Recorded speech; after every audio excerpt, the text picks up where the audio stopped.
ఇక్కడే ఒక చిన్న విషయం, నిన్న అసెంబ్లీలో మాట్లాడుతూ కూడా సినిమా స్టార్స్ అందరూ కూడా వెళ్ళి అల్లు అర్జున్ని కలిశారు జైలు నుంచి వచ్చిన తర్వాత, ఏం చేశాడని, ఆయనకి ఏమైనా కాలు ఇరిగిందా, చెయ్యి ఇరిగిందా, ఇలా ఇలా మాట్లాడడం, సినిమా స్టార్స్ అందరు వెళ్ళి కలవడానికి కూడా తప్పుపట్టడం జరిగింది. ఆయనకు మనిషి మరి ఈ సెన్సెస్లో మాట్లాడా, దేంట్లో మాట్లాడా అర్థం కావట్లేదు. మీ ఎమ్మెల్యేనో ఒక ఎమ్మెల్సీకో ఒక మంత్రికో ఏదైనా గాయమయ్యో లేకపోతే ఏదైనా చిన్న ఉపద్రవం జరిగితేనో వాళ్ళ ఇంట్లో ఎవరో వాళ్ళ ఇంట్లో ఎవరో మూల ఎవరో బంధువు చనిపోతే కూడా మీరు వెళ్ళరు, వెళ్ళి పలకరించరు. ఆ పలకరించడం తప్ప. మా కుటుంబంలో వ్యక్తి అయ్యా అల్లు అర్జున్ అన్న కూడా మా సినిమా కుటుంబంలో ఒక వ్యక్తి, మా కుటుంబంలో ఒక వ్యక్తికి జరగడానికి జరిగింది, వెళ్ళి పలకరించి వస్తారు. అది కూడా మీకు దోషమా? అది కూడా వాళ్ళని అక్కడికి రమ్మంటారు, మీరు ఇక్కడే సెక్యూరిటీ ఇవ్వలేకపోయారు.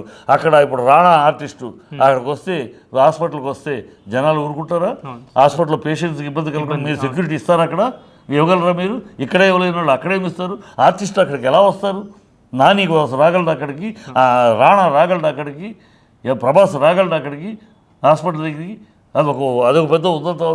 ఏమి కామన్ సెన్స్ లేకుండా ఏది పడితే నోటుకు వచ్చేది మాట్లాడితే ఎట్లా? వాడు రాలేదు, ఎందుకు వస్తారు, ఎందుకు రావాలి? అక్కడికి వస్తే పరిస్థితి ఏంటి? మరి మరో ఒక ఉపద్రవం ఏర్పడటానిక. అప్పుడు మళ్ళీ ఏమంటారు, వాడు వస్తే జనాలు వస్తారని తెలుసుగా వాడు ఎందుకు రావటం, ఎవరు రమ్మన్నారని వచ్చి లేనిపోని ఆర్భాటం గురించి పేషెంట్స్కి ఇబ్బంది కలిగించారు. రాకపోతే రాలేదు, ఎందుకు వస్తున్నారు? Common sense. ఆర్టిస్టులు రాలేదు. నిన్న చిరంజీవి ఈయన వెళ్ళాడు, ఎవరు అల్లు అరవింద్ హ్యాపీగా వెళ్ళాడు. ఎందుకని అరవింద్ వెనకాల జనాలు మాకు సెల్ఫీ అండి ఏం ఎగబడరు. అరవింద్ ఒక అర్జున్ గారి తండ్రి, ఆయన స్టార్ కాదు, మా సెలబ్రిటీ. అంతేకాని ఆయన మాకు సెల్ ఫోన్ అండి సెల్ఫ్ అడగరు. ఒక సినిమా ఆర్టిస్ట్ వెళ్తే ఇమ్మీడియట్గా వాళ్ళు సార్ సెల్ఫీ కావాలంటారు, అయ్యి అంటారు. వాళ్ళు మిగతా పట్టించుకోరు. అక్కడ పేషెంట్స్, డాక్టర్సే వద్దు సార్ ఆర్టిస్టులు ఎవరు దయచేసి వద్దు, సూపరింటెండెంట్ అని చెప్తాను, ఎవరు వద్దు దయచేసి ఆర్టిస్టులు వస్తే. ఇక్కడ పేషెంట్స్ మిగతా చాలామంది ఉన్నారు సార్, గుండె పేషెంట్లు చాలా ఉన్నారు, దయచేసి రావద్దు అన్నారు.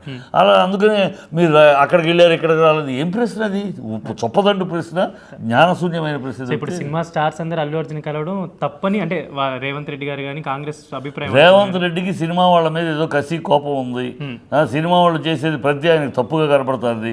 సమంత కాడ నుంచి చూస్తున్నాం, జానీ మాస్టర్ చూసాం. జానీ మాస్టర్ది ఏ రకమైన వెరిఫికేషన్ లేకుండానే లోపలేశారు ఫోక్సో కేసు అని. ఆ అమ్మాయి 17లోనే డి జోడీలో యాక్ట్ చేసింది.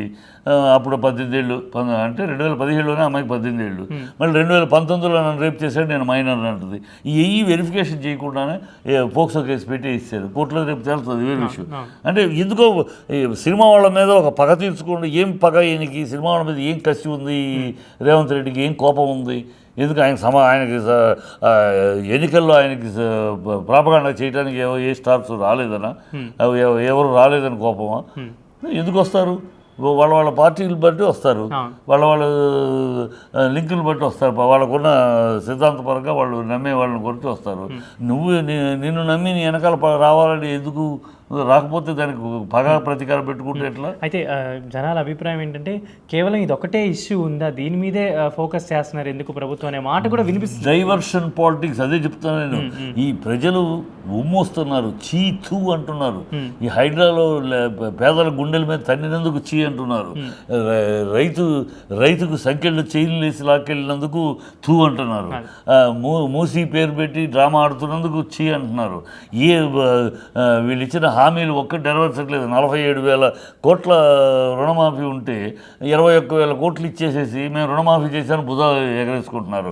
బస్సు పెంచుతామన్నారు, పెంచలేదు. ఎక్కడెక్కడ ఆడవాళ్ళు బస్సు ఆపి డ్రైవర్ని కొడుతున్నారు, కండక్టర్ తిడుతున్నారు. ఇవన్నీ ఏది ఒకటి ఉచితం అని చెప్పి అన్నీ అనుచితం అయిపోయినాయి. ఏదాన్ని వీళ్ళు అబద్ధాలు తప్పితే మార్పు ఏం మార్పు అంటే మీరు సూట్ కేసులు సర్దుకుంటాం మార్పు. మీ సూట్ కేసులు సర్దుకుంటాము, హైడ్రాలో బిల్డర్స్ని బెదిరించి దీంట్లో మూసి కాంట్రాక్టర్ దగ్గర తెప్పించి మీ మూటలు సర్దుకుంటాము. ఈ మూటల్ని అధిష్టానానికి పంపించడం మీరు సర్దుకుంటాం. ఈ కార్యక్రమం తప్పితే ఈ ప్రభుత్వం ఏమీ చేయట్లేదు. ప్రజల కోసం ఏ పని చేయట్లేదు.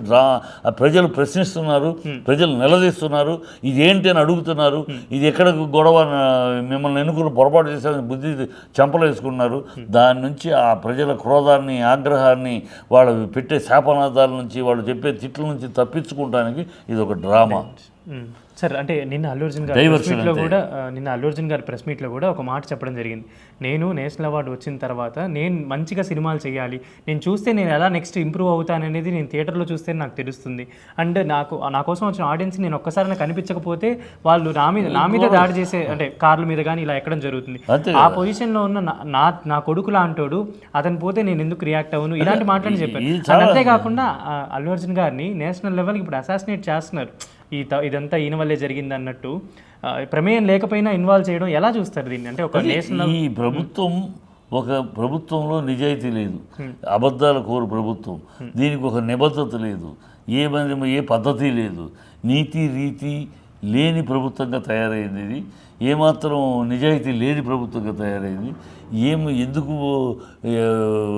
ఏదో ఒక సినిమా వాళ్ళని టార్గెట్ చేస్తే బాగా అది ఏమైందంటే వీళ్ళని డైవర్ట్ చేయడానికి, ప్రజల్ని డైవర్ట్ చేయడానికి, ప్రజలు వాళ్ళని ప్రశ్నించకుండా, వాళ్ళని తిట్టకుండా, వాళ్ళకి శాపనాలు పెట్టకుండా ప్రజలను డైవర్ట్ చేయడానికి ఏదో ఒకటి కావాలి. ఆ డైవర్షన్ సినిమా వాళ్ళ మీద అటాక్ ఇస్తే మొత్తం ఛానల్స్ అన్నీ, మొత్తం మీడియా మొత్తం అటు డైవర్ట్ అవుతుంది, ప్రజలు అటు డైవర్ట్ అవుతారు. ఇలాంటి ఒక నీచ నికృష్ట ఆలోచన చెప్తే మరొకటి కనపడలేదు. కనుక ఇప్పుడు నిన్న అర్జున్ చెప్పాడు, ఒక్కదానికి సమాధానం చెప్పమండి. ఏ ఆఫీసర్ నాకు వచ్చి చెప్పాడు చెప్పమానండి. అంత పశ్చాత్తాపంలో ఆడాడు కదా ఆఫీసర్ చెప్పాడు. ఏ ఆఫీసర్ చెప్పాడు? ఆయన అక్కడ ఉండగానే చనిపోయిందని తెలిసినా కూడా ఆయన ర్యాలీ వెళ్ళాడు. ర్యాలీ ఎక్కడ వెళ్ళాడు? అందరితో చేతులు ఒప్పుకుంటూ వెళ్ళిపోయి కారు ఎక్కాడు. చనిపోయిందని అప్పుడు తెలిసిందా? తెల్లారుజామున 3 గంటలు చనిపోయిందని ఎక్కడ హాస్పిటల్కి తీసుకెళ్ళారు. చనిపోయిందని అబద్ధం ఆడతాడేంటి? 10 గంటలకి చనిపోయిందని పచ్చి అబద్ధం ఆడుతున్నాడు. ఏది అసెంబ్లీలో పైగా ఏం చెప్పమని సాక్ష్యాలు చూపించబడి 4 పర్మిషన్ అడిగారు, ఇచ్చారు వాళ్ళు. పర్మిషన్ మేము రిజెక్ట్ చేసామని ఎవరికి ఆన్ రైటింగ్ ఇచ్చారా? ఎవరికైనా ఇచ్చారా? మామూలుగా పోలీస్ శాఖ రిజెక్ట్ చేస్తే ఆటోమేటిక్గా ఆన్ రైటింగ్ ఇస్తుంది కదా. ఈ because unforced conditions we cannot grant permission ఇస్తుంది కదా.